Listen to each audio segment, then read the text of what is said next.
Very good day to all. I am K.Bakiyaraj, working as Assistant Professor in the Department of MBA at Dr. Asst.Prof. College of Arts and Science. Today we are going to discuss the topic about what are the various approaches to international human resource management.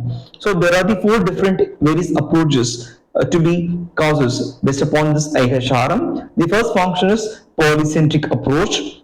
Approach number two is regionocentric approach, and the third approach is geocentric approach, and fourth one is ethnocentric approach. So basically how this IHRM may affect based upon this IHRM the function. So this is we discuss, we call as in various approaches to IHRM.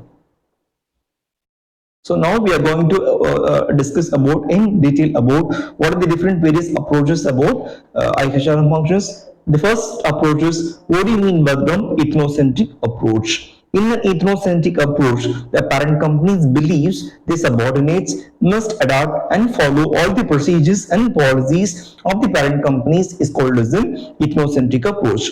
Additionally, the parent company also insisted on taking the lead in all the activities that all happen in the subsidiaries, putting themselves in the position of major decision makers. So this is we call as an ethnocentric approach. Second one is about what do you mean by Brahma as a polycentric approach. In polycentric approach, the parent company allows these subsidiaries to create the strategies, the policies and procedures relevant to the countries they are all be operating in it. This is called as a polycentric approach. It is necessary to align the management styles to suit the local culture and the attitude of the people in the countries. This is called as a polycentric approach. And the third approach we call as a regionocentric approach. So what do you mean by Ram as a regionocentric approach? While there is a difference in various aspects of the culture, there are the similarities may happen between these countries. For example, the countries like India, Sri Lanka and Japan may vary in culture and few other aspects, but they do not have the lot of similarities as well as this is called as a regionocentric approach. In regionocentric approach, the MNC companies set the regionals to manage the several countries in the region to the manage human resources like Asia, Pacific region, etc. This is called as a regionocentric approach. And the fourth one is we call as a geocentric approach. What do you mean by Ram as a geocentric approach?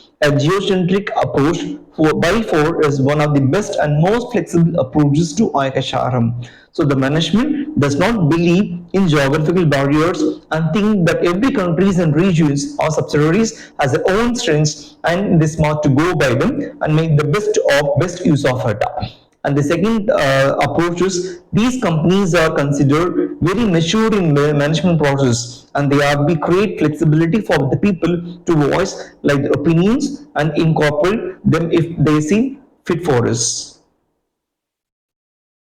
So these are the some other various four approaches to the IHRM what we were discussed, and now we are going to discuss about what are linking HRM to international expansion. These strategies. The first expansion strategies are workforce planning and talent acquisition. What do you mean by terms of workforce planning and talent acquisition? So how we acquire the multiple talents in what about the basic factors to be highlighted based upon these talents. So recruiting and selecting the employees who can adapt to diverse the culture and business environments. And second important expansion strategies are cross-cultural training and development. So preparing the employees to work more effectively in international markets through the culture sensitivity programs.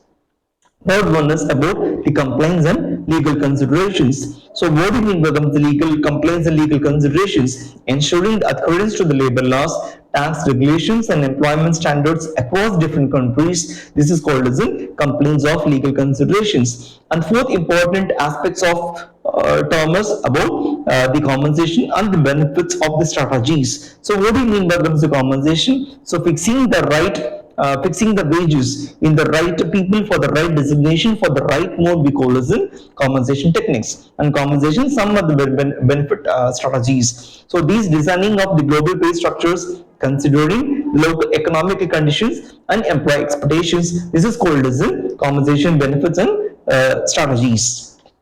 and the last one is about performance management and retentions. So how the IHRM to be deals with to identify evaluating the employees, and how the people fix the right strategies to retain the workers. So implementing the global performance appraisal systems while addressing the workplace norms. These are the very important of few legal strategies for IHRM functions. Thank you so much. Thank you.